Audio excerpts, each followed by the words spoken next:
Many times when people talk about perfectionism, they talk about how, oh, you're just being lazy. Guys, welcome back to my channel.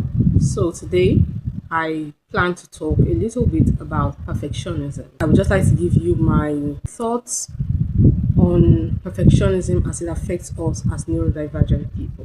Think of it as a tree with a giant trunk. Obviously, there are the roots. There's the roots of the tree that is underneath the surface. We won't be talking about that today. I'll just focus on the giant trunk that then gives off branches that bears fruits, and the fruit is perfectionism, meaning that perfectionism, as we experience it, all boils down to internalized rejection. So, as neurodivergent people, many times we are sensitive to rejection, and at the same time, we've internalized rejection such that we know how to reject ourselves in here better than anyone can reject us. Many of us have issues with trying to be perfect in school, trying to be perfect at work, trying to be the perfect friend, the perfect partner, the perfect parents, the perfect child, the perfect everything. Many of us have body image issues, people who struggle with OCD, with religion OCD, like just in our heads when we're thinking, oh, I'm not a good believer, I'm not a good worshiper, God is going to reject me, etc. etc. That then makes us to take certain actions and think to extremes and act to extremes, and when we think that we've not been extreme enough, we just keep going. And there's something in our heads telling us that's not enough. That is not enough. If you stop at this point, you're going to be rejected. It's ground for rejection. Do you really want that rejection? Do you want the pain of that rejection? No. So you better go a step further and then a step further. And the problem with that is because you have that voice in your head going what you've done is going to be grounds for rejection because it is not enough. It is never going to be enough. Even if you take that step, it is still not going to be enough. If you take another step, it's still not going to be enough. So you just keep going on and on and on, and you will never let yourself rest. And even when you actually do rest, that voice keeps going in your head.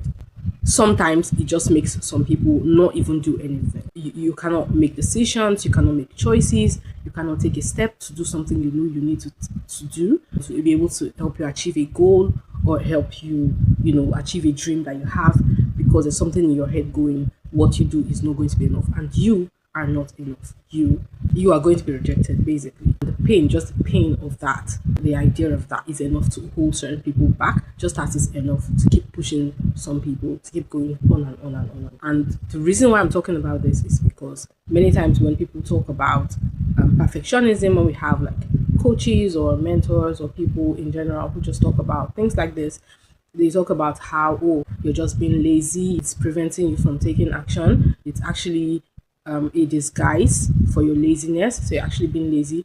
Saying things like, oh, perfectionism is a disguise for laziness isn't very helpful to people like us whose brains work in a certain way, whose brains are wired differently, right? It genuinely does not work like that. And in some cases, it might actually make things worse for certain people. It might actually make what's going on inside worse than it was before. What I've actually found to be helpful is knowing what is at the core of the problem, what is the cause of the problem, and then even if we're using other short-term solutions to help us with certain issues that we have, knowing what is at the core, what's at the center, what is beneath the surface of a problem is extremely important, because then that will help us focus on the main problem, and if we can find a way to solve that main problem, then we're basically ensuring that that problem doesn't come about anymore, or at least